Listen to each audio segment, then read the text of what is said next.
पिता वसो।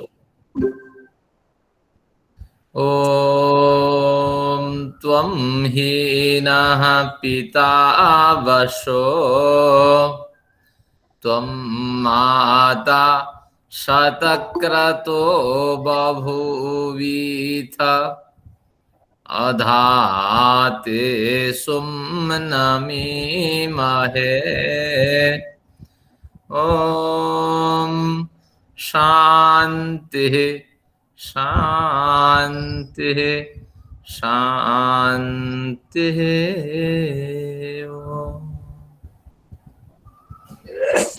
पिता और मातृस्थानीय, पितृ और मातृस्थानीय जो परम पिता है उनको हमारा नमन है। वो हमारे हाथ पकड़कर, हमारी उंगलियां पकड़कर उत्तम रास्ते में, उत्तम मार्ग में हमें ले जाएं।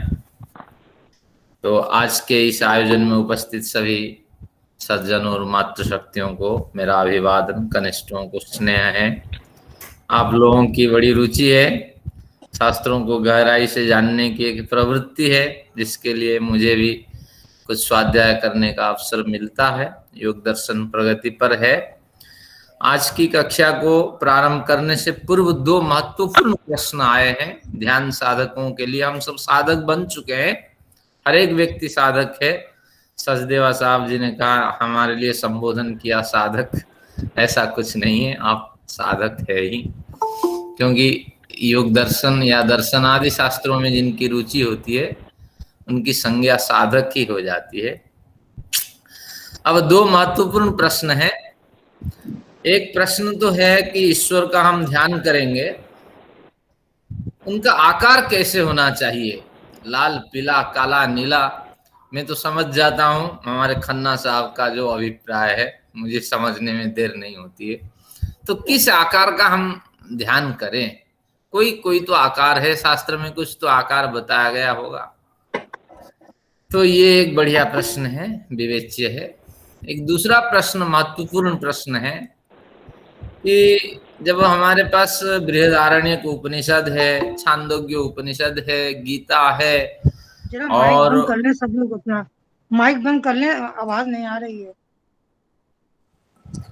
हाँ, जब हमारे पास बड़े शास्त्र हैं, बृहदारण्यक उपनिषद, छांदोग्य उपनिषद है, गीता है, और भी विविध उपनिषद है, ब्रह्मसूत्र है, इनमें हृदय स्थान दोनों स्थानों के बीच में बताया है, तो हम उनको उस स्थान पे ध्यान करने पर ईश्वर को अनुभव क्यों नहीं कर पाते हैं? हमारा मन अधिक क्यों ये मस्तिष्क की ओर चलता है? तो सही मार्ग क्या है, कैसे उपासना करें?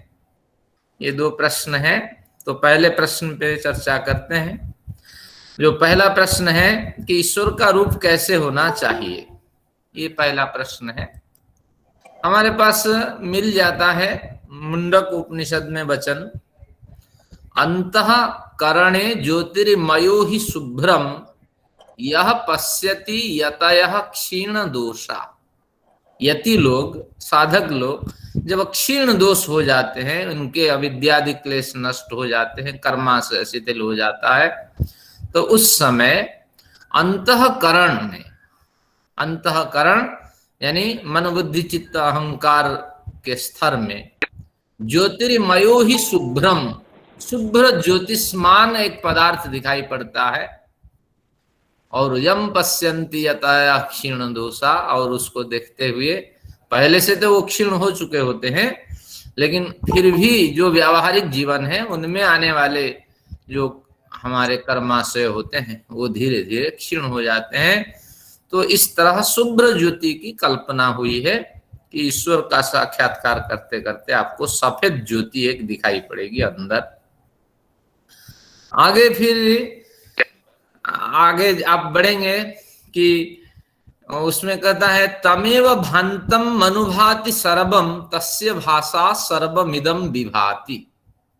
हाँ, किस उपनिषद की तो मैं स्मरण नहीं कर पा रहा हूं, लेकिन ये पंक्ति मिलती है उपनिषद की कि जितनी प्रकाश है, जितने प्रकाश हैं, जितनी प्रभाएं हैं, जितनी ज्योतियां हैं, जो भी वर्ण की है, तो सभी ज्योतियां उस ईश्वर से निकलती हैं।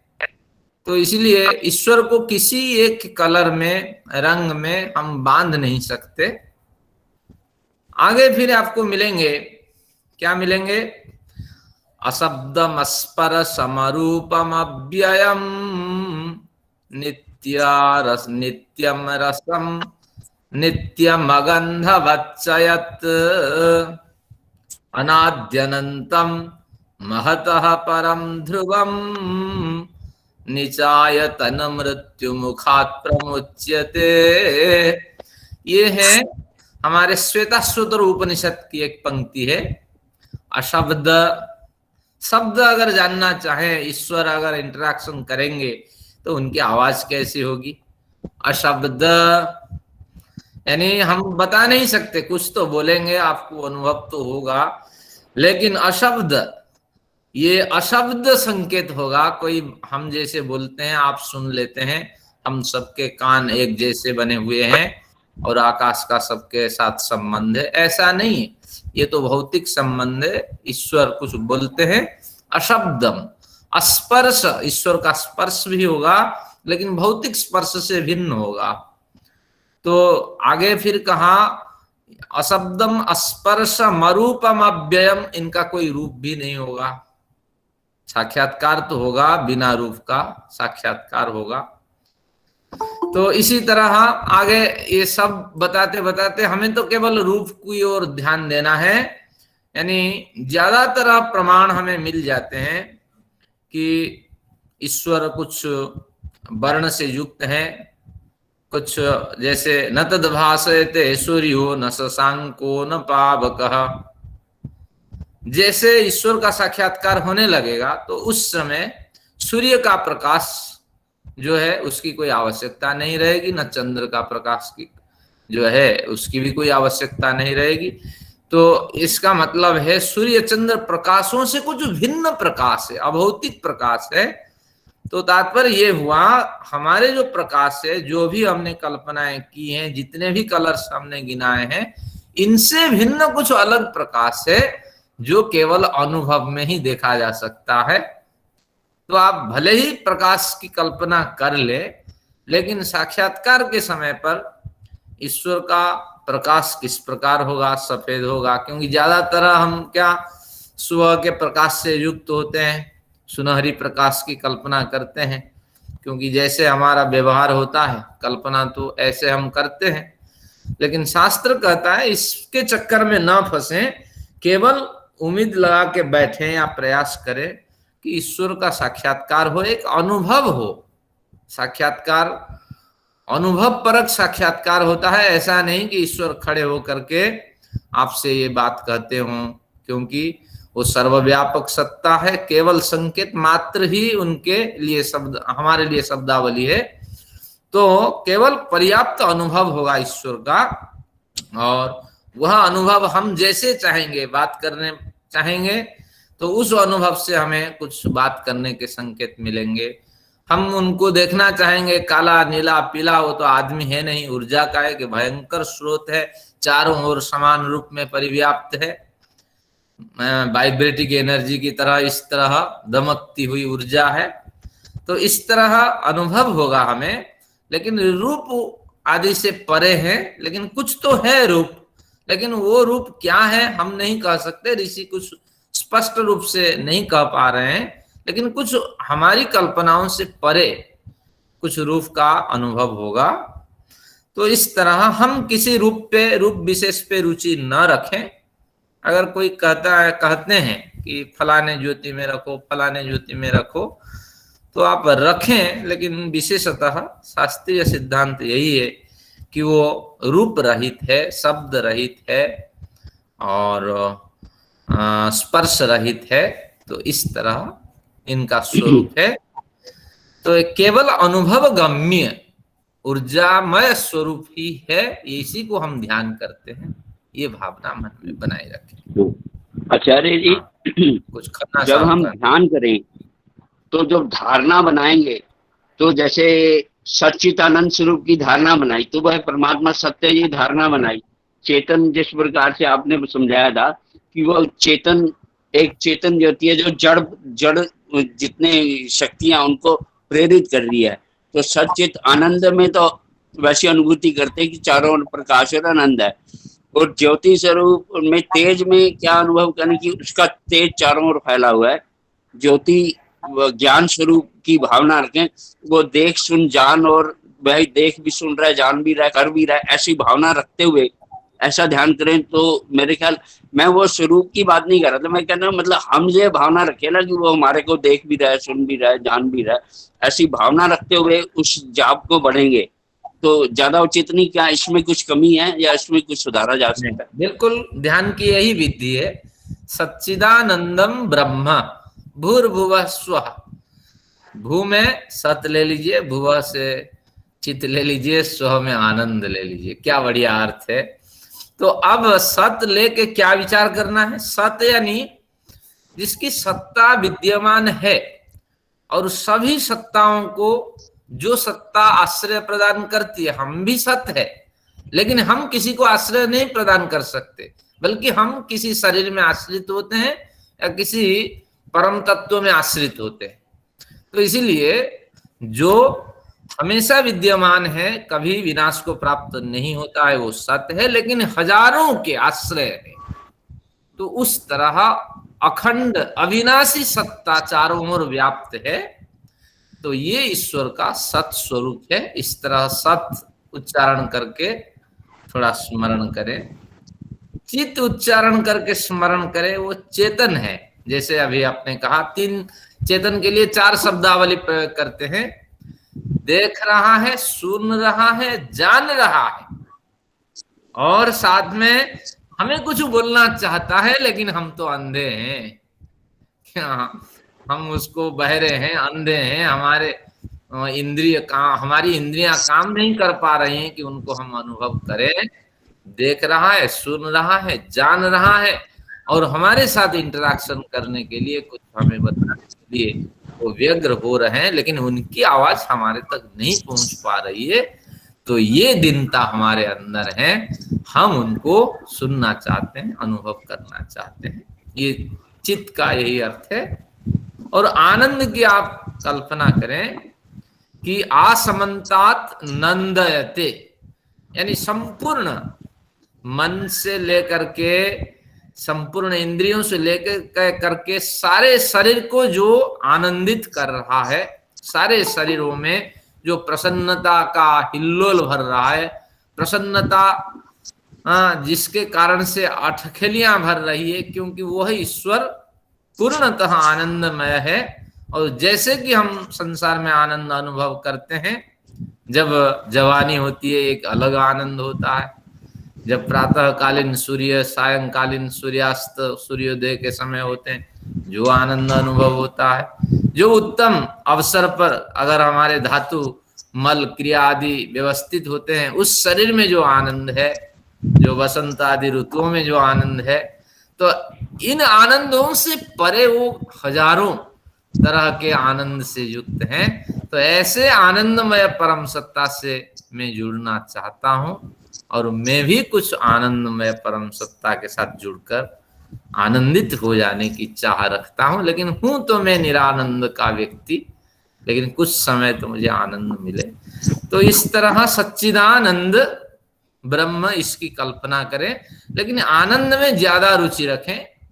कुछ मात्रा में तो हम सत हैं, कुछ मात्रा में चित हैं, लेकिन हमारे पास न्यूनता है आनंद की। तो इसलिए आनंदमयु अभ्यासात, ये सूत्र हमेशा ध्यान रखिए। मैं ध्यान साधना में पाठ करता हूँ, बार बार शास्त्रों में आनंद का अभ्यास हुआ है। अभ्यास कथन हुआ है, फिर मैं बार बार अभ्यास करके उस आनंदमय सत्ता से जुड़कर थोड़ा आनंद अनुभव करना चाहता हूं। जितने समय हम जुड़ते हैं उतने समय आनंद का अनुभव करते हैं। आगे तो हम निरानंद के पुतले हैं। तो यही अनुभूति फिर हमारी व्यवहारिक जीवन में रहे। तो इस तरह भी एक कल्पना करते हुए ध्यान साधना हमें भंग करनी चाहिए। तो ये ईश्वर के स्वरूप का चिंतन है। और आपने सही कहा, जैसे भी कहा। अब एक बढ़िया प्रश्न आपका था आचार्य जी, जैसे समाधि में तो ज्ञान उनको ईश्वर को दिया, तो उन्होंने तो सुना ना, और शब्द से सुना। तो आपने कहा कि परमात्मा जब बोलेगा अशब्द होगा, उनको तो ज्ञान शब्दों से दिया। नहीं और दिया। जो आविष्कारक होते हैं, कहते हैं समाधि में आप प्रश्न लेकर बैठते हैं, बहुत आप परेशान हैं, प्रश्न नहीं मिलता सॉल्यूशन, तो समाधि में आप बैठते हैं तो हल मिल जाते हैं आपके प्रश्नों के। तो कुछ तो आवाज या कुछ तो होता है ना, ऐसा सुनाई, या कुछ तो सुन सकते हैं उस दिव्य आवाज को भी हम। ठीक है, आपने शायद इसको बारीकी से अनुभव मनन नहीं किया। ईश्वर हम जैसे शब्द नहीं बोलते, वो एक अभौतिक सत्ता है। वो तो नहीं हुआ हम भौतिक प्राणी हैं, हमारी शब्दावली अलग होती है। वो वाइब्रेटिक एनर्जी है, केवल प्रेरणा मात्र उत्पन्न करते हैं हमारे अंतःकरण में। देखिए वेद का प्रमाण है, ऋचः अक्षरे परमे व्योमन। एक परम व्योम है, ये सामान्य व्योम आकाश दिखाई पड़ता है, इस आकाश को भी गोद में लिया हुआ कोई एक अलग आकाश है। जस्मिन विश्वे देवा अधिनिषेदु, जिसमें संपूर्ण देवता निवास करते हैं, प्राकृतिक देव और जो मुक्तात्मा रूपी देव सभी निवास करते हैं। फिर यस्तन्न वेद किम ऋचा करिष्यति, तो उसको भली भांति समझिए कि उन्हीं की प्रेरणा आती है हमारे अंदर और हम बहुत से कार्य कर जाते हैं, लेकिन हमें पता नहीं लगता कि हम ये कार्य कर रहे हैं। हमारे हाथ को कौन चला रहा है, हमारे अंदर प्रेरणा कौन कर रहा है, तो ये ईश्वरीय देन है। लेकिन ईश्वर ऐसे नहीं कान में आके कहते हो, जैसे पुराण में लिखा है, व्यास जी ने रामायण लिखने शुरू किया और गणेश जी आकर के उनके कान में बोलते गए और लिखते गए। तो ऐसा नहीं है। हो जाती है पौराणिक, उसमें तो आकाशवाणियां होती है, वरदान मिलते हैं, श्राप मिलते हैं, ऐसा तो कुछ नहीं। चलिए, वो भी एक रोचकता है, कभी मनोविनोद के लिए पढ़ के आनंद लीजिए। चलिए, ये तो आपका एक प्रश्न होगा। शब्द मतलब किसी तरह का शब्द, ऐसा दिव्य शब्द कहते हैं, दिव्य रस, दिव्य गंध, ऐसा कुछ होता नहीं। ये तो साधना के बल पे आपको मिलेंगे, ये अनुभव होंगे, लेकिन ईश्वर ही आपके लिए कुछ कहेंगे, शब्दावली, आ जाओ मेरे साथ, आ जाओ हरिद्वार जाएंगे। हाँ, उनको हम आदमी जैसे नहीं मान सकते, वो तो सर्वव्यापक है। एक व्यक्ति के लिए वो कभी इस तरह भावना नहीं रखते। और बहुत से लोग कहते हैं राम कृष्ण ये दोनों जो ये पवित्र स्थान में पैदा हुए यही ईश्वर है। तो ईश्वर पे फिर हम आरोप लगा सकते हैं कि ये पक्षपात है, किसी देश विशेष में श्रद्धा रखते हैं, पैदा हो जाते हैं वहीं, तो इस तरह आरोप भी लग सकता है। तो ईश्वर पे आरोप लगाना संभव नहीं है, क्योंकि वो न्यायकारी है। चलिए, जो विचार उठेंगे, भावनाएं आएंगी, वो मतलब आपका वो ईश्वर का प्रत्युत्तर है, मतलब वही उत्तर है उनका। हाँ, कुछ प्रथम प्रश्न पे कुछ टिप्पणी आ रही है उर्मिला मैडम जी से। नहीं, टिप्पणी नहीं है, मैं तो आपका वो बता रही हूँ कि अशब्दम स्पर्शम अरूपम अव्ययम, ये तो कठोपनिषद का 1-2-15 है। हाँ। और तमेव भांतम अनुभाति सर्वम, ये कठोपनिषद का नहीं 2-15 है। ये समाधान कर देते हैं, मैंने श्वेताश्वतर उपनिषद कहा था। हाँ, अब इसको ये दोनों ही कठोपनिषद के हैं, स्पष्टीकरण कर दिया, ये कठोपनिषद के दोनों ही, ये तमेव भांतम अनुभाति सर्वम, कठोपनिषद महत्वपूर्ण उपनिषद है। और उर्मिल मैडम जी ने संकेत किया, तो मैं संशोधन करता हूँ। नहीं, मुझे एकदम हाँ, गलती मान लेना ही नहीं, गलती नहीं है, विस्मरण रहा होगा मुझे। हाँ, नहीं, वो मुझे ऐसे घूम रहा था कि कठोपनिषद का है, तो मैंने देखिए उन्होंने ढूंढ करके संदर्भ भी बता दिए।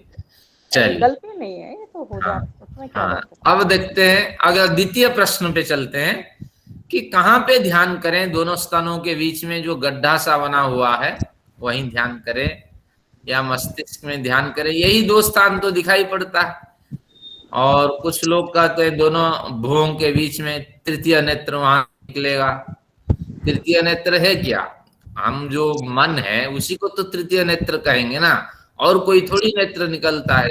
शंकर के 3 नेत्र है, क्या बढ़िया कल्पना की हो। फिर इतने तृतीय नेत्र इतना विशाल रूप से खुल गया कि कामदेव जल गया। तो फिर भी रोचक कथानक है, इसकी संगति बैठानी चाहिए। आइए आप देखते हैं कि हम किसी स्थिति पे नहीं पहुंच पा रहे हैं कि दोनों स्तनों के बीच में हार्ट है, हृदय है या मस्तिष्क में हृदय है। बड़े प्रमाण हमारे पास वैदिक साहित्य के मिल जाते हैं और वेद में भी ऐसा कहीं उल्लेख नहीं है कि दोनों स्तनों के बीच में जो गड्ढा है वही हृदय है। तो इसलिए इसमें हम क्या करते हैं, एक मध्यम मार्ग अपनाते हैं। मध्यम मार्ग क्या है कि हम किसी देश विशेष पे ध्यान न करके केवल ही जहां भावनाएं हमारी उत्पन्न होती है, यदि तत् हृदयम मनस्सैतत्, जहां मन है, जहां संज्ञानम विज्ञानम अज्ञानम सर्वान्येतानि प्रज्ञानस्य नामधेयानि, प्रज्ञा बुद्धि मेधा धृति क्षमा जहां निवास करते हैं मन के साथ, वही मेरा हृदय है। तो इस तरह एक मध्यम मार्ग की कल्पना करें, उसी में मैं ध्यान को केंद्रित करता हूं और ये मार्ग ज्यादातर हमें खींच खींच करके मस्तिष्क की ओर ले जाता है। क्योंकि नेत्र में आप देखेंगे तो नेत्र का जो अनुभव होगा वो ब्रेन को चला जाता है, इसके बाद हार्ट फंक्शन करता है। उस हिसाब से अगर भयंकर दृश्य है तो हृदय की गति तेजी से चलने लगेगी, अगर बढ़िया सुंदर अनुभव हो रहा है त्वचाओं से तो वो ब्रेन को संदेश जाएगा, फिर ब्रेन से फिर हार्ट फंक्शन करने लगेगा। तो ब्रेन और हार्ट का एक अभिन्न संबंध है। लेकिन जिन साधकों ने इसमें छांदोग्य आदि उपनिषदों में हृदय में दोनों स्तनों के बीच में विद्यमान गड्ढे में जिन लोगों ने ध्यान किया उनका ये विचार है। लेकिन जिन लोगों ने उसको छोड़ करके मस्तिष्क मूर्धा ज्योतिषी सिद्ध दर्शनम, तो मूर्धा ज्योति में जिन्होंने ध्यान लगाया है तो उनका भी एक अलग अनुभव है। हम दोनों अनुभवों को नाकार नहीं सकते। अगर आपकी ज्यादा रुचि है तो दोनों स्तनों के बीच में भी ध्यान लगाइए। महर्षि दयानंद का यही पक्ष है। लेकिन एक दूसरा पक्ष भी आपके लिए उन्मुक्त है, आप मस्तिष्क में लगाइए। लेकिन ध्यान रखिए तीसरा पक्ष भी हमारे लिए है, इन पक्षों में न फंस करके जहां मेरा मन है, जहां भावनाएं उठती हैं, तो वही मेरा हृदय है। तो इस तरह इसमें क्या है, हृदय में लगाने से थोड़ा नजर आपकी झुकेगी, क्योंकि बार बार दोनों स्तनों के बीच में आपको कल्पना करना पड़ेगा, फिर आपकी नजर झुकेगी और ध्यान में विघ्न होगा। और ऊपर की ओर ध्यान लगाएंगे तो मूर्धा कहाँ हो सकती है, सबसे ऊंची जगह, मन को फिर ऊपर उठा उठा करके बैठाना पड़ेगा धारणा में। तो इसलिए इन दोनों स्थान से हट जाइए। संपूर्ण सिंपल जैसे विचार आपके उठते हैं, मैं बोलता हूं आप सुनते हैं, तो ऐसे उन्मुक्त रखिए, न झुकाइए नीचे न ऊपर उठाइए। जहां मेरा मन है, जहां बुद्धि मेधा स्मृति आदि निवास करती हैं, तो वही मेरा हृदय है। तो उसी में जीवात्मा का निवास है, उसी में ध्यान को केंद्रित कर। चलिए थोड़ा आचार्य जी, बायोलॉजिकली तो हार्ट को इधर ही मानते हैं ना, जब कहते हैं ये डॉक्टर्स वगैरह के हार्ट का वो एक्सरे कराइए, कुछ कराइए, तो वो सिर का तो नहीं कराते। तो वो तो अलग हार्ट हो गया ना, हार्ट तो लेफ्ट साइड है आपका, वो बायोलॉजिकली हार्ट नहीं, बायोलॉजिकल हार्ट, ये बायोलॉजिकल हार्ट तो है नहीं, ये हार्ट तो अलग हो गया और बायोलॉजिकल हार्ट अलग हो गया। तो तीन मार्ग है आपके पास।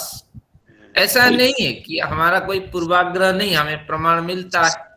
तीनों मार्ग को अपनाइए। सर्जरी करते ही हार्ट की सर्जरी होती है तो आचार्य जी, हाँ जी, मूर्धा में भी तो हम ध्यान करते हुए ये भावना रख सकते हैं।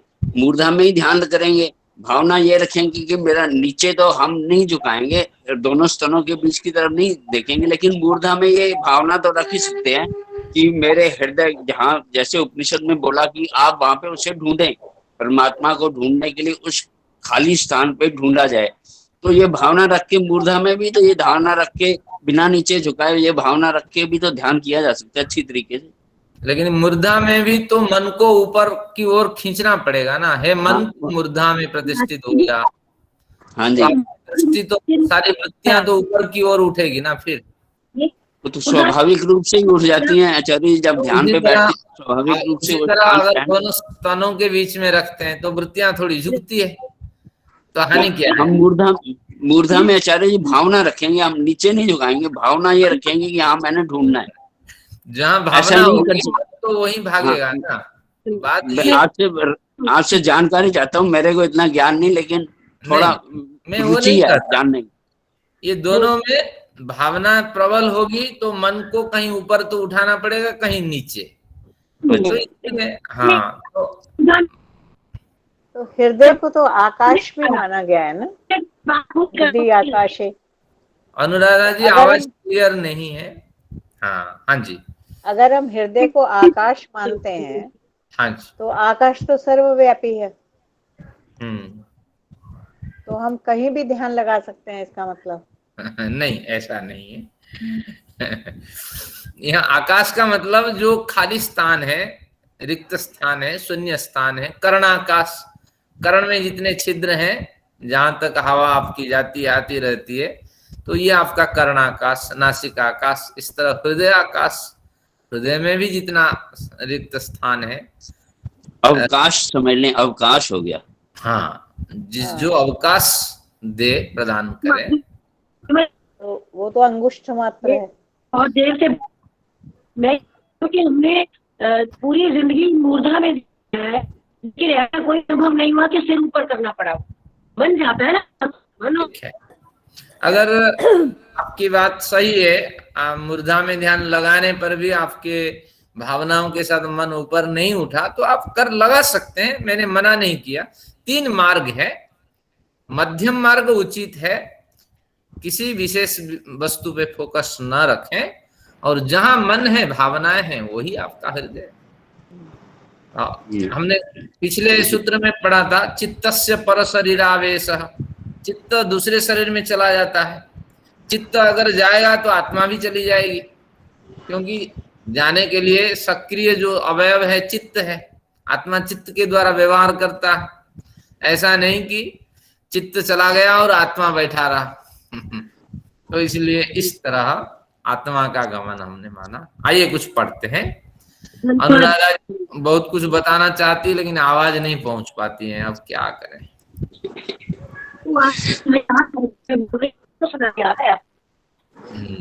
ईश्वर के साथ अनुराधा जी की दुश्मनी है। ये थोड़ा विनोद हो गया। हाँ, अब एक कल तो 20वीं सिद्धियां हमारी खत्म हो गई थी। 20 सिद्धियों का अध्ययन हमने किया। इस सिद्धि में चित्तस्य पर शरीरावेश, लेकिन उसमें एक त्रुटि ये रही कि प्रातिभादवा सर्वम, ये एक सिद्धि है। इस सिद्धि के साथ मैंने प्रातिभा, श्रवण, वेदना, आस्वाद, वार्ता नामक सिद्धि को जोड़ दिया था। फिर मैं भी अध्ययन करता हूं, मैंने देखा कि पूर्व प्रकरण के साथ आलोचित प्रकरण का क्या संबंध है। तो अब मैं इसको संशोधन करके दोबारा समझा देता हूं। एक प्रातिभ नामक सिद्धि है, लेकिन प्रातिभ नामक जो सिद्धि मिलेगी, प्रातिभ यानी प्रतिभा से उत्पन्न ज्ञान, तो ये सिद्धि किस पे संयम करने से सिद्धि मिलेगी? हमारे सत्यपति जी कहते हैं ये विचारणीय विषय है, लेकिन ऐसा नहीं है। जो सूत्र पहले पढ़ा गया है उसके पूर्व सूत्र उसके लिए जिम्मेदार है। ये सूत्र साहित्य का नियम है। तो मूर्धा ज्योतिषी सिद्ध दर्शनम, मूर्धा की ज्योति में संयम बनाने से सिद्ध पुरुषों का दर्शन होता था। और उसी मूर्धा ज्योति में ध्यान करने से एक दूसरी सिद्धि हमें मिलती है, प्रातिभ नामक सिद्धि। इससे सभी कुछ जाना जाता है। यानी सभी कुछ का मतलब बहुत कुछ जाना जाता है। सभी कुछ तो संभव नहीं है। अगर सभी कुछ है तो आगे सिद्धियों की चर्चा नहीं की जा सकती थी। तो सर्वम का मतलब बहुत कुछ सिद्धियां यहाँ प्राप्त हो जाती है। मूर्धा ज्योति में ध्यान करने वालों को ये सिद्धि मिलती है। तो वास्तविक जो वैज्ञानिक लोग होते हैं वो मस्तिष्क के बल पे सोचते हैं, इस पे गवेषणा करते हैं, फिर रिजल्ट को भांपते हैं, देखते हैं। तो इसलिए मूर्धा ज्योतिषी में उनकी सिद्धि होती है। मूर्धा की ज्योति में, मस्तिष्क में इसकी गवेषणा करते हैं, लेकिन उनको ध्यान नहीं होता है कि हम सिद्धि से गुजर रहे हैं। तो इस तरह न जानते हुए भी ये प्रतिभा नामक एक सिद्धि उनको मिल जाती है। तो इसकी पुष्टि हो गई। जो सत्यपति जी को की समस्या थी वो समाधान हो गई वो समस्या। अब आगे आते हैं, हृदय चित्त संवित, इसकी चर्चा हो गई। हृदय में संयम करने से चित्त संवित, चित्त का ज्ञान हो जाता है। और स्वार्थ संयमात पुरुष ज्ञानम, अपने स्वरूप में जो नित्य शुद्ध बुद्ध मुक्त स्वरूप में ध्यान से एकाग्रता करने से आपको अपना ज्ञान हो जाता है। अब प्रश्न आया कि जब स्वार्थ संयमात पुरुष ज्ञानम की बात हो गई, तो ये जो प्रातिभादि सिद्धियां इसी से जुड़ी हुई है। यानी जैसे आप अपने को समझ पाएंगे तो कुछ सिद्धियां और मिलेगी। तो एक तो पुरुष का ज्ञान हो जाएगा, यानी अपना ज्ञान हो जाने से आप शरीर और स्वयं को भिन्न मानेंगे, शरीर की व्यथाओं से आप अपने को व्यथित नहीं करेंगे। ये सफलता तो आपको मिल गई। इसके अतिरिक्त वही सिद्धि जो है वो और बहुत सिद्धियों को जन्म देने वाली है। ततः यानी उससे, यहाँ भाष्यकार की त्रुटि रही, तो उससे यानी वही स्वार्थ संयमाद पुरुष ज्ञानम नामक सिद्धि से प्रातिभ श्रावण वेदना आदर्श आस्वाद वार्ता रूपी सिद्धियों की प्राप्ति होगी। तो तात्पर्य यही हुआ कि उसी सिद्धि का ये अंश है, ये अलग सिद्धि नहीं है। लेकिन यहाँ फिर प्रातिभ सिद्धि की बात क्यों की? वहां भी प्रातिभाद व सर्वम कहा था ना। वहां की जो सिद्धि थी वो सार्वजनिक सिद्धि थी, क्योंकि सामान्य प्रतिभा के जो ज्ञान है उससे विवेकज ज्ञान परे है। विवेकज ज्ञान के बाद फिर आपके आचरण है, तो इसलिए वो सामान्य प्रतिभा की सिद्धि थी। यहाँ विशेष प्रातिभ सिद्धि की प्राप्ति होगी, क्योंकि जब जीवात्मा का साक्षात्कार हो जाए और जीवात्मा के साक्षात्कार में हम एकनिष्ठ हो जाएं, जिसे कहते हैं निर्विप्लवा विवेक ख्याति से जुड़ जाएं, तो हमें दिव्य प्रतिभा की प्राप्ति होगी। ये प्रातिभ उस प्रातिभ में भिन्नता है, ऐसा नहीं कि दोनों एक जैसे हैं। मैंने इस टीका को बारीकी से पढ़ा, लेकिन सभी टीकाकार इसमें उलझे हुए हैं, तो इसलिए न हिंदी टीकाकार ने सही कर पाया न व्यास भाष्य। तो तात्पर्य ये हुआ, ये प्रातिभ नामक जो सिद्धि है ये वहां से स्वार्थ संयमात पुरुष ज्ञान से ये निकलती है। ये दिव्य प्रतिभा से युक्त हो जाता है और दिव्य श्रवण शक्ति से युक्त हो जाता है। ऐसा नहीं कि दिव्य शब्द उसको कहीं से आके सुनाई पड़ते हैं, लेकिन उसका निवास, उसका रहन सहन दिव्य क्षेत्र में होता है, तो इसलिए हमेशा उसको दिव्य शब्द सुनाई पड़ते हैं। दिव्य वेदना यानी अनुभव उसके दिव्य होते हैं, दर्शन दिव्य हो जाते हैं, आस्वाद दिव्य होता है, गंध सुगंधित वातावरण में रहता है। तो ये जो है उस प्रातिभ सिद्धि से नहीं है, बल्कि स्वार्थ संयमात पुरुष ज्ञानम, तो उस सिद्धि का ये अंश है, ये पृथक नहीं है। तो इस तरह ये हमारी जो सिद्धि थी, ये कितनी 36वीं सिद्धि, ये शायद 19वीं सिद्धि यहाँ समाप्त हो गई। अब आते हैं ते समाधा उपसर्गा व्युत्थान सिद्धयः। यहाँ सिद्धि की आवश्यकता क्या है और अनुपयोगिता कैसी है, तो इसकी चर्चा हुई है। ये कोई सिद्धि नहीं है। तो अब आते हैं, ये 20वीं सिद्धि है, बंध कारण शैथिल्यात् प्रचार संवेदनाच्च चित्तस्य पर शरीरावेशः। बड़े लोग इसमें तर्क देते हैं, चित्त तो दूसरे शरीर में जा रहा है, तो कहाँ कहा कि आत्मा उठ करके दूसरे शरीर में चला जा रहा है?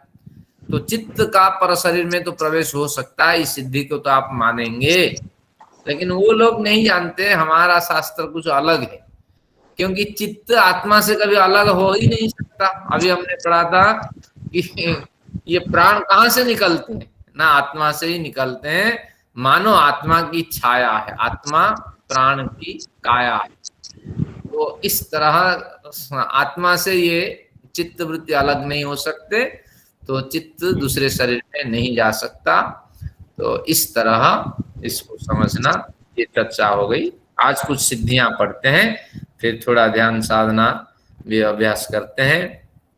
आइए, आज कुछ उटपटांग सी सिद्धियां हैं, आनंद तो नहीं दे रहा, लेकिन देखेंगे कि भाष्यकार को भी समझ लेंगे। बड़े दावा करते हैं हमारे उदय भी आदि भाष्यकार हैं, नहीं यही व्यास है जिन्होंने इसको लिखा है। आज देखेंगे व्यास जी की भी बड़ी टिप्पणी आएगी इसमें।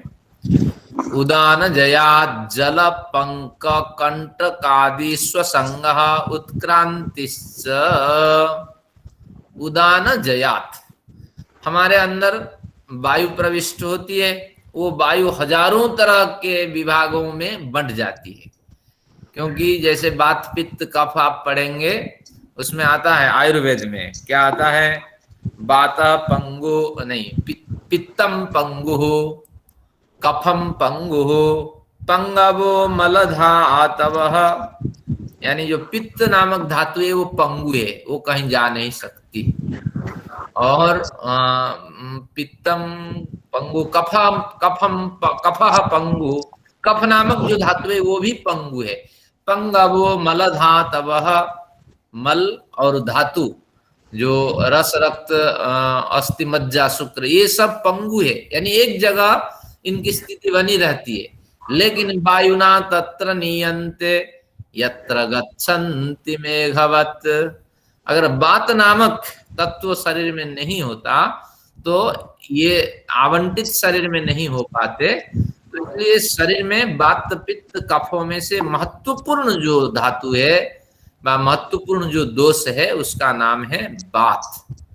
तो अब कहा ये जो वायु है उसकी 1000 तरह की शाखाएं हो सकती हैं, लेकिन विद्वानों ने 10 शाखाओं में इनका विभाजन किया है। क्या है कि एक बार नाम सुन लेते हैं, बहुत से विद्वान लोग जानते हैं, जो नहीं जानते हैं। प्राण, अपान, उदान, व्यान, समान। फिर इसके गौण विभाग होते हैं, नाग, कुर्म, कृकल, देवदत्त, धनंजय। तो इस तरह ये 10 विभाग इनके होते हैं, लेकिन हजारों विभाग है, ये 10 से ये काम नहीं चलते। सारी क्रियाएं तो वही उत्पन्न करती हैं वायु। एक बोल रहा हूं, एक वायु है। देखिए मेरे खाना भी पच रहा है, वो भी वायु है। मेरे सारे इमोशंस क्लियर हो रहे हैं, वो भी वायु है। एक वायु है सोच करके मुझे सामान पहुंचा रहा है, क्या इसके बाद बोलना, इसके बाद क्या बोलना, अनुभव को टटोल करके। ये सारी वायु के सारे खेल होते हैं। तो उदान नामक जो वायु है, उदान कंठ देशस्तः, कंठ देश में जो बोलने के लिए जो प्रेरित वायु करती है हमें, उसका नाम है उदान वायु। उदान वायु हमें क्या करती है ना, प्रेरित करके हमें हल्का कर देती है। तो इसीलिए इस न्याय से किसी सूत्रकार ने, ये पतंजलि के वचन नहीं हो सकते, बड़े प्रक्षेप हुआ है। तो उदान जयात, किसने कहा उदान जयात, यानी उदाने ध्याने कृते सति तज्जयात। उदान में संयम लगाने पर, धारणा ध्यान समाधि लगाने पर उदान वायु पे कैसे ये हृदय से निकल करके, ये वायु नाभि से निकल करके मुंह से निकल रही है, तो इस पर ध्यान केंद्रित करने पर तो उदान वायु पे आपकी जीत होगी, यानी उस पे आपका अधिकार होगा।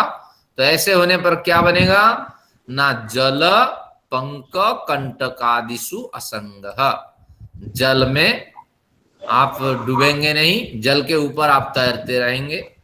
कांटे में आपका शरीर चुभेगा नहीं, कांटों के ऊपर गुजर जाएंगे, हल्के हो जाएंगे आप।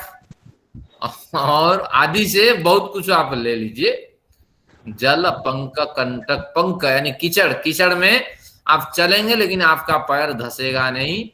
तो इस तरह असंग की स्थिति प्राप्त होगी, सबके साथ रहते हुए सबसे आप निर्लिप्त रहेंगे, अनासक्त रहेंगे, ये सिद्धि प्राप्त होगी। और उत्क्रांति नामक सिद्धि की भी प्राप्ति होगी। उत्क्रांति शब्द का अर्थ है ऊर्ध्व गति, ऊर्ध्व गमन। अग्रिम जन्म बहुत बढ़िया जन्म होगा और निश्चित रूप से मुक्ति की ओर आप बढ़ जाएंगे। अगले जन्म में ही आप उत्क्रांति को प्राप्त करेंगे, जीवन मुक्त रूपी जन्म आपको मिलेगा। तो इस तरह ये सूत्र में कहा गया। अगर इस सूत्र को हम प्रासंगिक व्याख्यान में लें तो उत्क्रांति में हमें कोई हानि नहीं है, क्योंकि उदान वायु में ध्यान संयम करने से उत्क्रांति, निश्चित रूप से प्राणायाम निष्ठ साधक होगा, अगला जन्म उसका सुधर जाएगा, इसमें कोई हानि नहीं है। असंगः इतना ले सकते हैं कि हम सभी व्यक्तियों के साथ रहते हुए किसी के प्रति राग नहीं, किसी के प्रति द्वेष नहीं, तो उसी तरह राग द्वेष से रहित होकर के जीवन जी सकते हैं।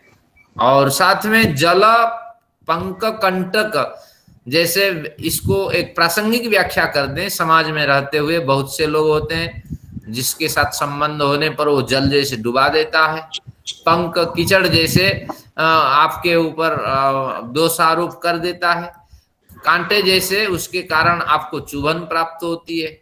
तो ऐसे व्यक्तियों से आप असंग रहेंगे, ऐसे व्यक्तियों के साथ व्यवहार करते हुए भी इनसे अछूत रहेंगे, ऐसा कुछ अर्थ ले सकते हैं, तब ये सूत्र संगत हो सकता है।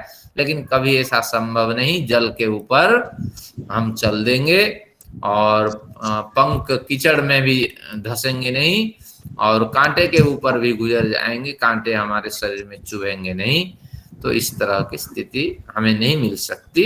तो ये आपके ऊपर निर्भर है, सूत्र को प्रक्षिप्त माने या प्रासंगिक व्याख्या करें।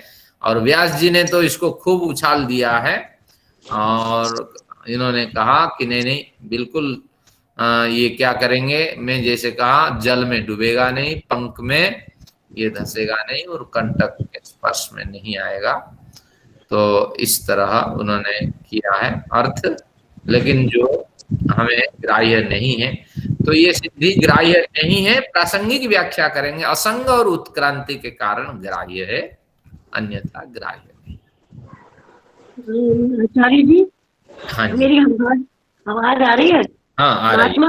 महात्मा आनंद स्वामी जी ने अपनी एक बुक है उसमें लिखा है, वो हिमालय में जब साधना ध्यान कर रहे थे तो वहाँ एक साधु मतलब ऋषि उन्हें मिले और फिर बात करते करते फिर वो अंतर्धान, उन्होंने देखा कि वो अंतर्धान हुए, एकदम से गायब हो गए, मतलब खड़े खड़े वहीं से गायब हो गए। मैं चलता हूँ और वो मतलब दिखे ही नहीं, शरीर नहीं दिखा, उनको अंतर्धान हो।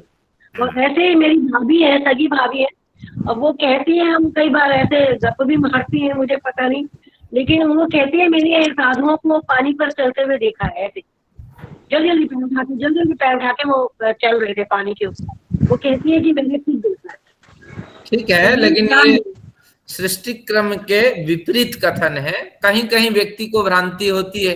बचपन में भी हम छाई को देखते थे और समझते थे देखो एक भूत वहां खड़ा है, दांत हिला रहा है, फिर धीरे धीरे ज्ञान की वृद्धि हुई। आचार्य कुछ तो दयानंद सरस्वती के विषय में भी जो है उनके कुछ शिष्यों ने कहा, जो उनको देखते थे, हर समय साथ में रहते थे, उन्होंने कहा कि स्वामी जी जब ध्यान लगाते थे तो आसन से 2-2.5 फीट जो है उनका आसन ऊपर उठ जाता था जमीन से। ये मतलब उन्होंने कहा कि हमने प्रत्यक्ष देखा है। तो मतलब जो है हो सकता है कि योगी जो है अपना शरीर इतना हल्का कर लेते हों कि थोड़ा सा जो है उठ जाते हो जमीन से, ऐसा हो सकता है। नहीं, ऐसा नहीं है। कहा है कि उन्होंने उनको छत पे लगे हुए देखा था। हाँ, दयानंद को तो 2-2.5 फीट तो कई लोगों ने बोला, लेकिन कुछ लोगों ने चलिए इसका एक बढ़िया समाधान, कमरे के अंदर झांक कर देखा था और वो स्वामी दयानंद जी छत पे लगे हुए देखे थे, छत से बैलून की तरह से फुला लिया था अपनी बॉडी को। तो अनुराधा जी, हाँ अनुराधा जी हो गया, मैं समझ गया। इसका एक समाधान आज से आप भली भांति समझ लें। हमारी परंपरा में बहुत से लोग हैं, छोटी सी बात को बढ़ा चढ़ा करके प्रस्तुत करने की उनकी रुचि है। महर्षि दयानंद तो कहीं इस तरह उल्लेख नहीं किए हैं। तो महर्षि दयानंद की जो कथा है, जो जीवन गाथा है, हजारों ने लिखी है। तो किसी तरह महर्षि की छवि को चमकाने के लिए तो इस तरह ये इनका प्रक्षेप है। और महर्षि दयानंद को छत पे लगने की क्या आवश्यकता है? साधना में ऐसा नहीं कि आदमी उठ उठ के छत पे लग जाए, 2 फीट ऊंची उठ जाए। इससे क्या सिद्धि, कौन सी सिद्धि हो जाएगी? इसमें क्या लाभ हो जाएगा? मैं बैठा हूं, मैं 4 फीट ऊंचा अपने आप समाधि में उठ जाऊं, तो इससे क्या लाभ होगा? अब जैसे देखिए, जैसे होता क्या है, जैसे प्राणायाम में है, प्राणायाम का जिनका ज्यादा अभ्यास हो जाता है, पता चला वो जल में जो है स्वामी दयानंद को जब एक बार जो है कुछ मुसलमान युवकों ने जो है जब गंगा नदी में फेंक दिया था और मारने के लिए उद्यत हुए थे, तब वो जो है उनको दोनों को जो है वो आंख में दबा कर और गंगा नदी में कूद गए और वहीं पे पहले दबाए रहे। जब वो जो है तो ज्यादा वो हो गए, परेशान होने लगे, छटपटाने लगे, छोड़ दिया उनको। अब इन लोगों ने उसके किनारे, गंगा के किनारे किनारे देखते रहे कि कब ये निकलता है और कब हम इसको मारें। और वो घंटों जो है तो स्वामी जी जो है तो उसी में जल में ही समाधि लगाए रहे। तो इस तरह प्राणायाम से जो है भी कई लोग जो है बहुत देर तक जो है अपनी वो साधना करके और वायु को रोक लेते हैं, और इसके बाद जो है उनको सांस लेने की घंटों जरूरत नहीं पड़ती। ऐसा जो है कई जगह सुना गया है। जो संभव है शिष्यों ने जब उनको कहा, जब उनके शिष्यों ने उनको कहा कि ये हमने आपकी देखी है सिद्धियां, तो उन्होंने कहा बस बताना, क्योंकि मैं नहीं चाहता कि वह विश्व जो है वो इन सिद्धियों में लग इस जाए, विषय को यहीं रोका जाए, दूसरों को और अध्ययन करना है। ये अपनी मान्यता है, लेकिन आर्ष मान्यता यही है कि शिष्यों ने महर्षि के विचारों को खूब बढ़ाया और बहुत अनाप शनाप बातें उसमें डाल दी है, और आप उसके चक्कर में लगे रहेंगे तो निश्चित रूप से भ्रांतियां आपको होगी। तो इसलिए सृष्टि क्रम के विपरीत कथन नहीं हो सकता। गणेश जी ने जैसे कहा, महर्षि ने दबा के रखा, यहाँ तक तो प्रासंगिक है, लेकिन ऐसा नहीं घंटों वो समाधि लगाते रहे और वो किनारे पे खड़े रहे। वो पत्थर भी मार सकते थे जब उनको पीड़ा पहुंची, बहुत कुछ है, लेकिन इस तरह जो अप्रासंगिक है उनसे थोड़ा हम हटें और बड़े प्रक्षिप्त हुए हैं। मैंने तो उदाहरण दिया, मैं तो बड़ा सिद्ध पुरुष बन गया, आपके बेटा हो जाएगा कहते ही मेरे नाम पे बेटे हो जाते थे। तो मैंने कल तो उदाहरण दिया था। तो इस तरह शिष्य बड़े उछालते हैं बातों को। मैंने कल नहीं कहा था, कुछ लोगों ने मुझे पकड़ लिया कि जिनके बच्चे नहीं हो रहे हैं, बेटे नहीं हो रहे हैं, आप आशीर्वाद करो। तो मैंने कह दिया, एक दो के हो गए, अब मेरे पीछे पड़ गए लोग।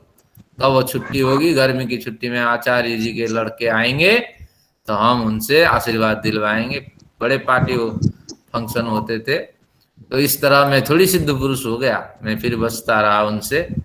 तो इस तरह बातें बड़ी चलती है। और योगदानंद सोसाइटी एक बड़ी है, संत क्या नाम उनके, बहुत बड़े संत रहे, अंग्रेजी में बढ़िया लिखते हैं, नाम है योगानंद सरस्वती। हाँ, उनकी ग्रंथ पढ़िए, इतनी छलांग, इतनी उड़ान है, तो आप मतलब समझ ही नहीं पाएंगे। शायद इन्होंने योग दर्शन का विकृत रूप प्रस्तुत किया है। योगदा सोसाइटी है, वो तो आसमान में उड़ जाते थे और कहीं लाहिरी महाराज कहाँ कहाँ चक्कर लगाते थे, कुर्सियां घूमती थी, क्या क्या होता था, मैं पढ़ पढ़ करके थक गया।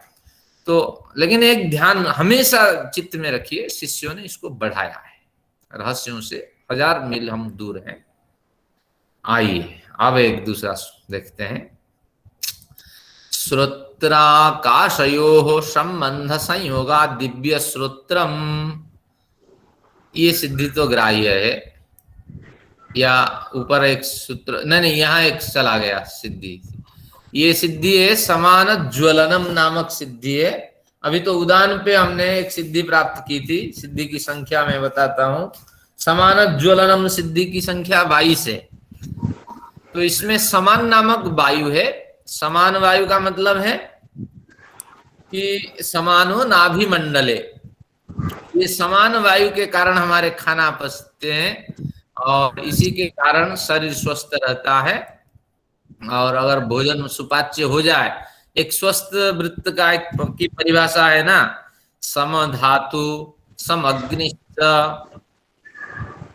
सम दोष सम अग्निश्च सम धातु मलक्रियः।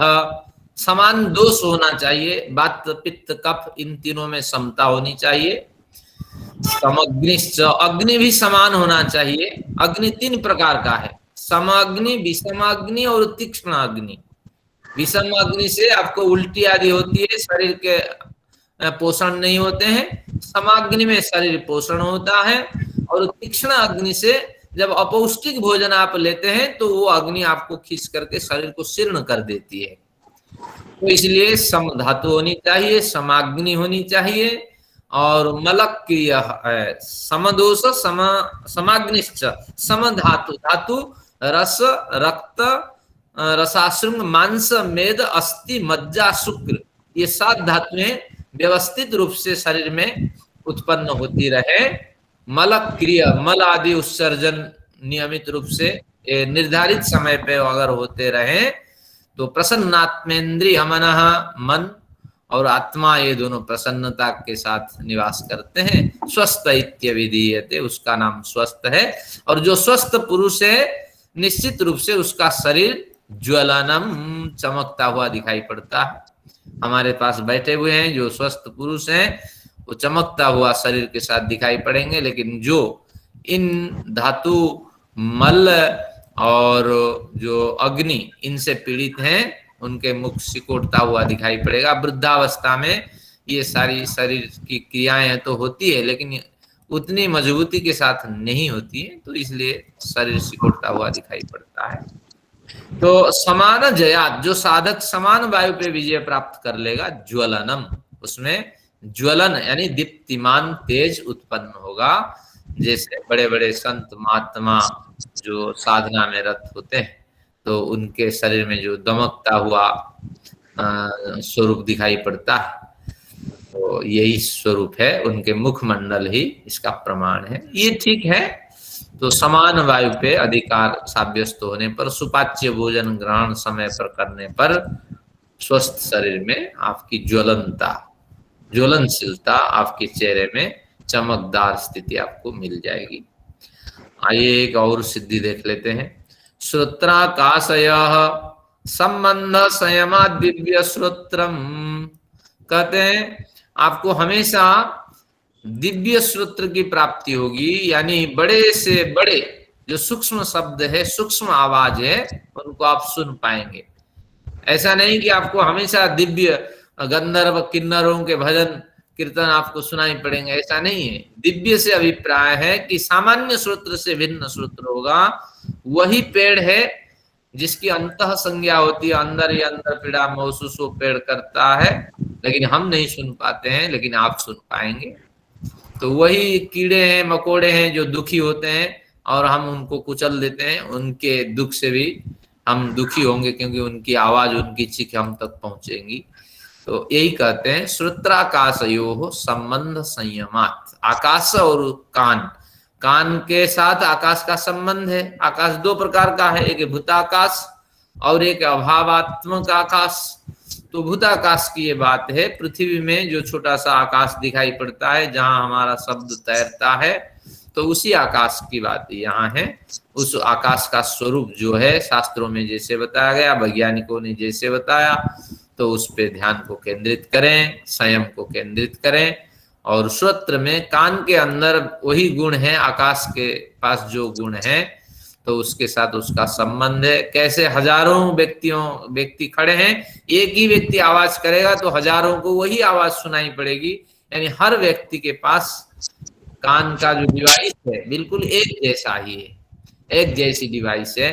तो इसके कारण एक ही शब्द को सुन पाते हैं उसी रूप में। तो इसलिए श्रोत्र का जो संबंध है उसका अध्ययन करिए, आकाश का जो संबंध है उसका अध्ययन करिए। इसका फिर धारणा ध्यान समाधि के द्वारा इसका क्या मनन चिंतन करें, फिर इस तरह संबंध बनने से दिव्य श्रोत्र की प्राप्ति होगी। आप जो जिन आवाजों से हम अपरिचित हैं, जो आवाज हम तक नहीं पहुंच पाती है, उन आवाजों को हम सुन पाएंगे। और संत महात्मा आदि जो दूरस्थ हैं, और वो अगर हमें कुछ हमारी कोई मदद चाहते हैं, या हमें हमारे जो प्रिय व्यक्ति हैं वो अगर हमें पुकारते हैं, तो कहीं ना कहीं कुछ ना कुछ आवाज आपको होगा कि आपकी आवश्यकता है, कोई आपको ढूंढ रहा है, कोई आपको आवाज दे रहा है। तो इस तरह कुछ अनुभव आपको होने लगेंगे। तो इस तरह अब उन्होंने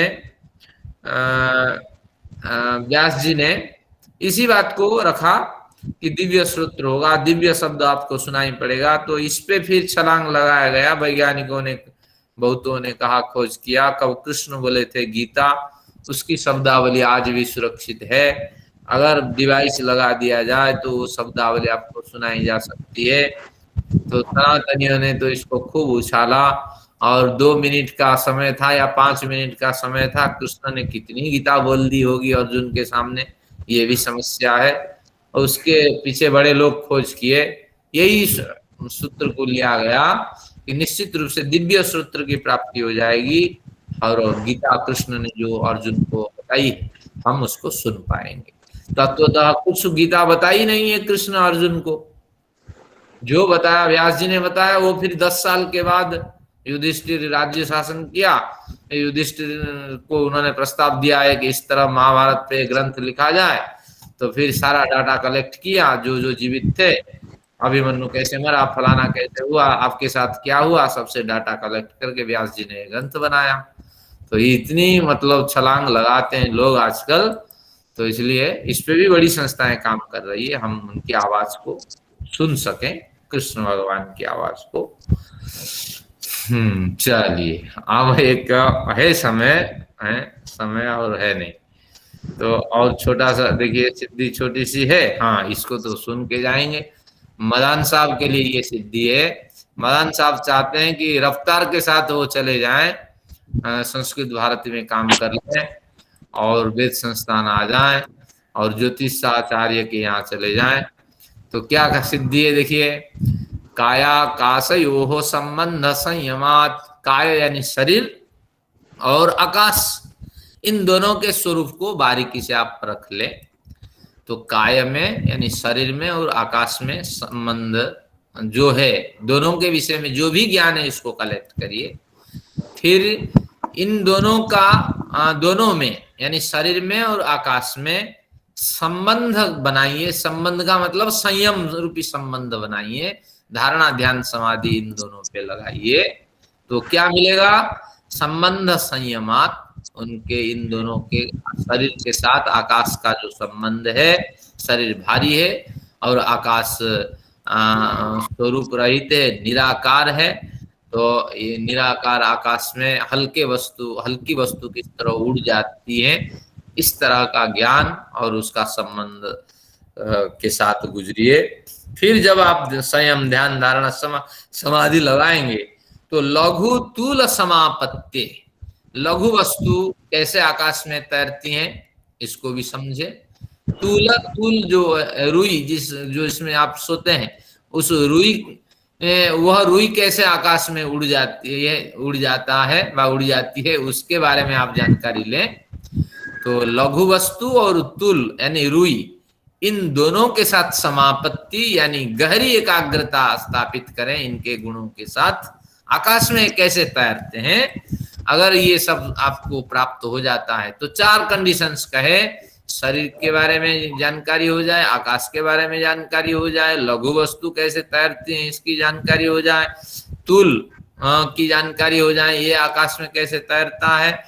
तो इस तरह जब गंभीर समापत्ति, गंभीर एकाग्रता इन चारों चीजों में आपको मिल जाएगी तो आकाश गमनम, आप आसमान में उड़ जाएंगे, आप वेद संस्थान पहुंच जाएंगे, हरिद्वार पहुंच जाएंगे, ज्योतिषाचार्य के यहाँ पहुंच जाएंगे और कहाँ पहुंच जाएंगे। तो इस तरह व्यास जी ने इसको खूब उछाल दिया। देखिए क्या किया, आपको सुनकर के बड़ा दुख होगा। व्यास जी अगर ये भाष्य को लिखते, वेद व्यास कभी वो इस तरह नहीं लिखते। लघुत्वाच्च जले पदाभ्याम विहरति, इतने आप हल्के हो जाएंगे, दोनों पैर से आप पानी में चलते हुए चले जाएंगे। तो अरब कंट्री और प्रशांत महासागर, इन सब पे आप पैर से चल देंगे। इस तरह साधकों की एक टोली निकलेगी, प्रशांत महासागर को भी वो रेंगते हुए चल देंगे। फिर कहते हैं ततः तूर्ण नाभि स्तंतु मात्रे विहृत्य, तूर्ण नाभि का मतलब है, तूर्ण यानी ऊन है नाभि में जिसके, मकड़ी, तो मकड़ी के जाले में विहृत्य, जाले में प्रवेश करके भी आप चल देंगे। उसके जाले में जैसे मकड़ी चलती है तो उसके जाले में भी आप चल देंगे। रश्मिसु, सूर्य की जो रोशनी आती है उसमें भी आप चल देंगे। हाँ, फिर ततो यथेष्ट माकाश गति रस्य भवति, फिर जहां आपको अभिष्ट है वहां आकाश के माध्यम से आप चल देंगे। तो इस तरह का जो कथन है ये सर्वथा निरर्थक है और ये पूरा का पूरा जो सूत्र है किसी ने इसको प्रक्षिप्त करके डाल दिया। न इसमें कोई संगति हम बैठा सकते हैं, न व्यास जी की पुष्टि में हम कुछ कह सकते हैं। तो इस तरह असंभव सिद्धि का कथन है। चलिए, आप जिनको आकाश में गति मिल जाएगी। आचार्य जी, ये जो 41वां सूत्र है ना, ये तो ठीक है, क्योंकि शब्द गुण कम आकाशम लें तो श्रोत्र का मतलब जो सुनने का जो आधार है वो आकाश है और श्रोत्र हमारा अवयव है, तो उससे दिव्य सुनाई देगा, मतलब जो भी सुनाई देगा वो दिव्य ही होगा। परंतु हाँ। काया का आकाश से संबंध समझ नहीं आ रहा। हाँ, ये काया जो है, शरीर काया है, वो भारी है, आकाश आकार रहित है, तो शून्य है।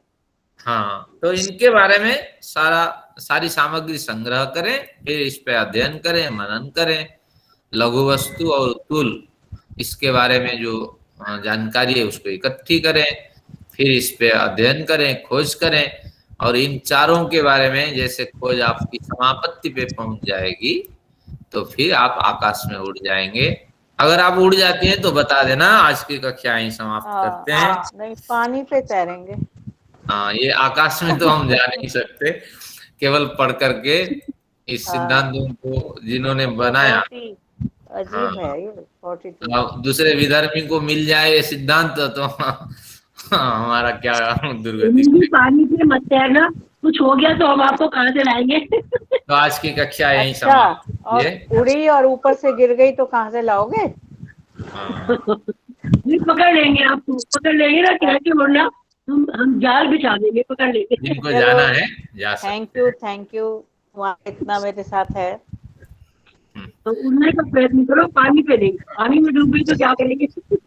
चलिए, अभी 2 ऑप्शन है आप लोगों के पास, प्रश्न उत्तर कर सकते हैं या साधना में। एक छोटा सा प्रश्न है। हाँ कि आर्य समाज ने हर प्रत्येक ग्रंथ में जो प्रक्षिप्त पोर्शंस हैं उसके बारे में अपने विचार व्यक्त किए, विवेचना दी, ग्रंथ लिखे। योग दर्शन में जहाँ इतने प्रक्षिप्त हैं, इसकी चर्चा उन्होंने क्यों छोड़ दी? हुई है, सब में हुई है। कोई ऐसा बताइए जहाँ पे इन प्रक्षिप्तों की चर्चा विस्तार से हुई हो। कोई यही हुई है, टीका में भी देख लीजिए, स्वामी जी ने किया होगा, इसकी चर्चा की होगी। और एक राजवीर शास्त्री है, उन्होंने कोट करके सूत्रों को प्रक्षिप्त उल्लेखित किया।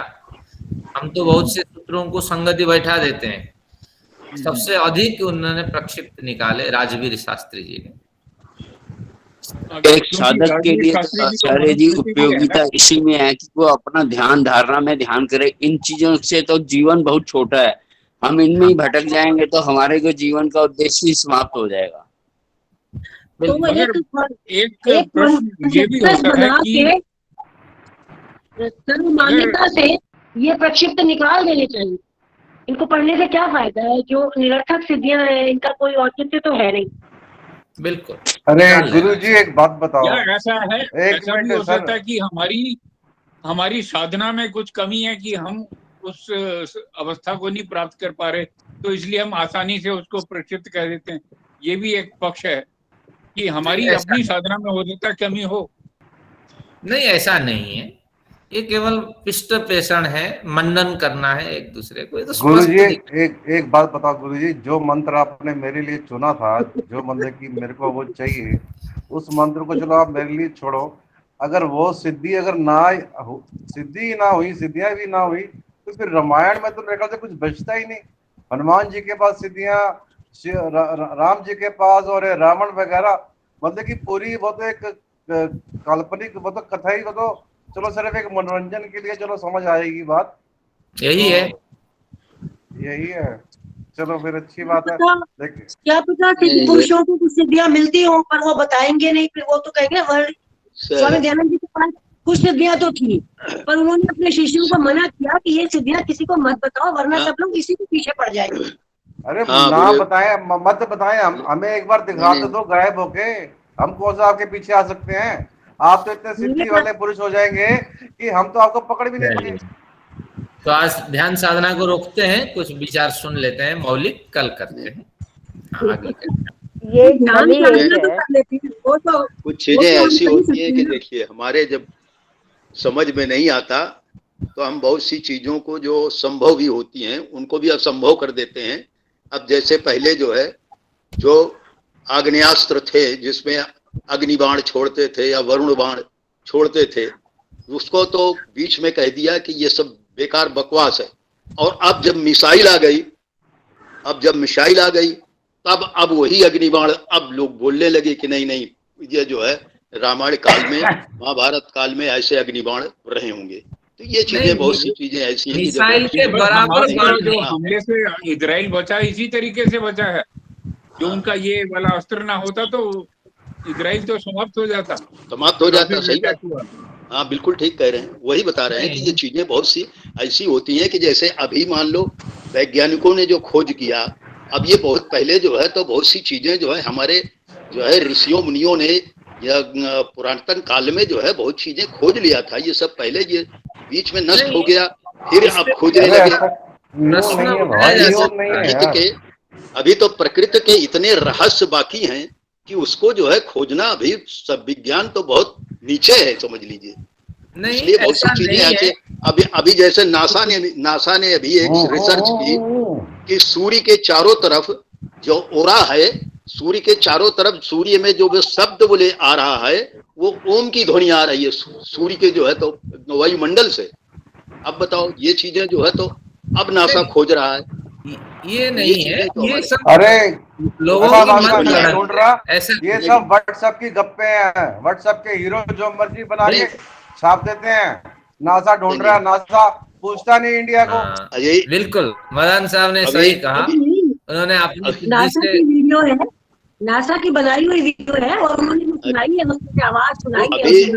लेकिन वो ओम नहीं है। कोई भी चीज अगर तेजी से घूमेगी तो वो माँ की आवाज, माँ घूम की आवाज करेगी। भाई वो है वो उन्होंने कुछ ना कुछ आवाज आ रही है, उसको हो सकता है उन्होंने ओम किया। क्योंकि अभी देखिए, अभी वैज्ञानिक जो है, अभी संस्कृत को तो कोई नहीं मानता था।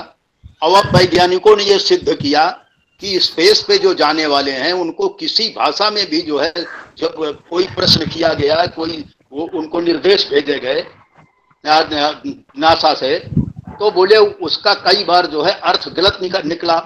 और जो बोले संस्कृत में जब भेजा गया तो वो उसका सही अर्थ निकला, क्योंकि सही जैसे संस्कृत में जो है, गुरुजी आपको यही तो बता रहा हूं कि ये सब भारत के आकाश पे घूम रही है ये सब बातें। ये सब भारत के आकाश में नहीं साहब। अरे ये जो है ये फॉरेन के वो आए, ये फॉरेन का सत्य नहीं है सर। नहीं, इसमें सत्यता नहीं है। और जो आग्नेयास्त्र आदि की आपने बात कही है वो आज के मिसाइल के बराबर नहीं, कुछ था लेकिन आज के मिसाइल के बराबर नहीं। पुष्पक विमान की बात आप करते हैं, इसमें भी बड़ा संदेह है। अगर इसके पास इतना बड़ा विमान था, रावण तो उसी से बैठ करके लड़ाई कर सकता था आराम से। अपना रथ क्यों लेता था वो? केवल वो क्या राम को पहुंचाने के लिए पुष्पक विमान रखा था? नहीं, वो तो देखिए कुछ तो अतिशयोक्ति है, लेकिन यह है कुछ जो है सिद्धियां हुई थी, ऐसी बात नहीं है कि नहीं, कुछ तो था। लेकिन मगर ये तो मानना पड़ेगा कि आधुनिक विज्ञान की जो जड़ है वो हमारा पुरातन साहित्य ही है। ये तो मानना पड़ेगा। लेकिन इतनी ऊंची उड़ान नहीं होता जैसे अभी हमारे काम करते हैं।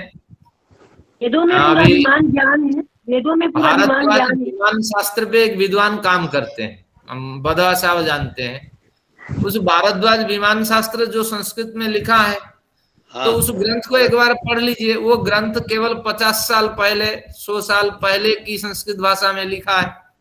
और हमें तो पता लग जाता है कि ग्रंथ की भाषा ही बता देगी कि ये कितने साल पुरानी पुस्तक है। तो इसलिए भारद्वाज विमान शास्त्र 50 साल, 60 साल पहले, 100 साल पहले किसी ने लिख दिए आधुनिक संस्कृत में। अब उसी को कहते हैं नहीं हमारे पास विमान था, फलाने था, इस पे बड़ी खोज हो रही है। मगर आचार्य जी, ऋग्वेद आदि भाष्य भूमिका में जो 150 वर्ष या 125 वर्ष पहले लिखी गई, महर्षि ने पूरा चैप्टर दिया इसके ऊपर। वो कुछ अलग है, लेकिन भारद्वाज विमान शास्त्र की कोई मान्यता नहीं। जैसे वैदिक मैथमेटिक्स है, उसको पढ़िए, लिखने वाला आदि शंकराचार्य है नहीं। केवल ये उसमें फर्स्ट एडिशन आदि उसकी समीक्षा करने से पता लगता है 100-150 साल पहले किसी विद्वान ने लिख दिया। अब आदि शंकराचार्य से आप उसको डाल रहे हैं। तो तात्पर्य ये है, हमें बहुत निरपेक्ष होकर समीक्षा करनी है, तब रहस्य तक जाएंगे। गुरुजी बहुत पुरानी बात है। लोग कहते थे चीजें सारी बनती हैं बाहर में, इंडिया में तो मेड इन इंडिया का स्टैंप लगता है बस, और कुछ नहीं होता। ये तो बीच में होने लगा ना, ये तो मध्यकाल में आके सब होने लगा। नहीं, अभी तक वो तो शुरू से ही चलता है। तो काफी समृद्ध था देश। वैदिक काल का जो है देश भारत और आजकल के भारत में बहुत अंतर। चलिए, लेकिन था कुछ, भारत विकसित था और उसमें भी ऐसा नहीं कि तो दुनिया के लोग यहाँ पढ़ने आते थे। अब ये सब झूठा थोड़े है। नहीं, तक्षशिला और जो है तो नालंदा विश्वविद्यालय में जो है पढ़ने आते थे दुनिया के लोग। ऐसा आइए सत्र समाप्त करते हैं। खुद लिखा आप ध्यान साधना जारी रखें। आप इतने विद्वान हैं, बैठे हुए हैं, टाइम नहीं मिल रहा। सुधा वर्मा है, बहुत देर से अच्छा, ये थोड़ी देर साधना हो जाए। नहीं, अब मैं उस समय कह रही हूँ हम अतिक्रम कर चुके हैं, दूसरों को कष्ट होगा। वर्मा जी कुछ बोलना चाहते हैं? हाँ, मैं एक पुस्तक चाहती हूँ जिसमें 200 BC से 200 AD तक भारत का इतिहास मुझे चाहिए कि लोगों ने रूल किया। पहले सुधा जी को सुन लेते हैं, फिर उर्मिल मैडम जी को सुनते हैं। हाँ हाँ, प्लीज। सुधा मैडम जी बोलिए। 42वां जो सूत्र अपन ने पढ़ा है अभी, उसमें समापत्तेश्च आकाश गमनम, तो ये जो दो अवग्रह है ना, एक अवग्रह का मतलब तो समझ में आता है, दो अवग्रहों का मतलब क्या है? हाँ, बढ़िया प्रश्न है। च का मतलब और जी, वो कहा कायाकाशयो हो, फिर कहता है कि संबंध संयमात को हटा करके अलग रख दीजिए। लघु तूल समापत्ते है च, कायाकाशयो हो लघु तूल समापत्ते है च संबंध संयमात। इसमें इन दोनों में या इन दोनों में समापत्ति स्थापित कर लेने पर और उसी के संबंध में संयम करने से आकाश गमनम की प्राप्ति होगी। ठीक है, धन्यवाद आपका। उर्मिल मैडम जी को सुनते हैं। मैं तो आप लोगों से जानना चाह रही हूँ कि 200 BC से 200 AD तक भारत पर जिन जिन लोगों ने राज्य किया उसके बारे में कहाँ से पता लगे मुझे? मेरा मतलब ज्ञान बड़ा शून्य है इस बारे में, इतिहास के बारे में। पंडित भगवत दत्त जी एक प्रामाणिक विद्वान है, वैदिक साहित्य पे लिखते हैं, तो हमारे पास लाइब्रेरी में पुस्तकें हैं, तो आप ले लेंगे। जैसे आपने व्याख्यान में कहा था उपनिषद के काल फलाना 400 साल BC है, फलाना है, तो मैं सुनता रहा, क्योंकि इन विद्याओं से अपरिचित होने के कारण आप ऐसे आपका मान्यता बन गई मैक्समुलर और इंटरनीज आदि के कारण। ऐसा नहीं है, क्योंकि केवल रामायण का जो महाभारत का जो काल है वो 5,500 साल पुराना है और बड़े प्रमाण मिलते हैं, 100 साल पहले का है। हाँ, तो इसलिए आप उपनिषद का कैसे आप 400 BC कह देंगे? यानी 550 BC केवल महाभारत का काल है। तो महाभारत, हाँ, और महाभारत 3000 BC 5,500। हाँ, उसका प्रमाण मैं दे देता हूँ। आप नहीं 550 बोल रहे हैं, 5,500 बोल रहे हैं। 5,500 वर्ष, 51 साल हुए। 51 तो नहीं है, आपकी रुचि के लिए मैं बता देता हूँ प्रमाण क्या है इसके पीछे। कि कृष्ण जावत कृष्णे दिने जाते, इस तरह प्रमाण मिलता है। कृष्ण जब से शरीर त्याग किए, यानी कृष्ण तो संयोग काल में आए थे, द्वापर और कली, हाँ, द्वापर और कली के संयोग काल में। तो कृष्ण के जाने के बाद हम टाइम कैलकुलेशन करते हैं कलियुग का। तो कलियुग जो है आज 5,122 वर्ष, 125 वर्ष, 5,122 या 25, ये कुछ नोट करिए। अब 125 साल है। हाँ, कृष्ण 126 साल तक जीवित रहे। 135 साल के नहीं, 126 साल, 126 साल कृष्ण जीवित रहे। अब महाभारत के 36 साल बाद तक कृष्ण जीवित थे। तो अब 5,125 साल प्लस आपका 36 साल, 161, हाँ, 161। हाँ 61 या अगर 22 मानेंगे, मुझे कलयुग का अविस्मरण नहीं है, देखूंगा जो भी है। तो 5161 साल ये हो गए महाभारत लड़ाई को, इतने समय हुए। अब व्यास जी ने अगर ग्रंथ लिखा होगा तो 10 साल 5 साल बाद लिखा होगा, तो उससे महाभारत की काल निकल जाता है। तो अब महाभारत 5160-61 साल पुराना है, और इतने वर्ष पहले हमारी लड़ाई महाभारत की हुई थी, ये निकल जाता है। अब महाभारत में यास्काचार्य का कथन है, यास्को ही ऋषिर अभ्यग्रम नैको यज्ञे सुगीतवान। तो इससे पुष्ट हो गया कि यास्काचार्य की स्तुति होने के कारण यास्काचार्य महाभारत से लगभग 100 साल पहले हुए होंगे। उनके ग्रंथ व्यापक रहा होगा। सांख्य योग की चर्चा है महाभारत में, सांख्य योग दर्शन अस्तित्व में आ चुके होंगे। उस यास्काचार्य ग्रंथ देखेंगे तो 50 व्यक्तियों का नाम उल्लेख करते हैं, 50 विद्वानों के नाम। इन्हीं ग्रंथों से मैंने ये सामग्री संग्रहित की। तो इससे पता चलता है कि और 2000 साल पीछे हम चल सकते हैं। तो फिर वो समय जो है 527 यानी लगभग 7-7,500 साल पुराना ये उपनिषद का काल हो सकता है। और फिर इसी न्याय से फिर ब्राह्मण आरण्यक आदि की कल्पना कर सकते हैं, या उससे भी पुराना। हाँ, तो ये हमारे अनदेखा कर दी गई है, हमारे इतिहास के प्रति भ्रांतियां हुई। तो रामायण कितनी पुरानी रही होगी? रामायण का तो 9 लाख साल, रामायण है तो सतयुग में तो बहुत, वो तो रामायण है। रामायण आर्य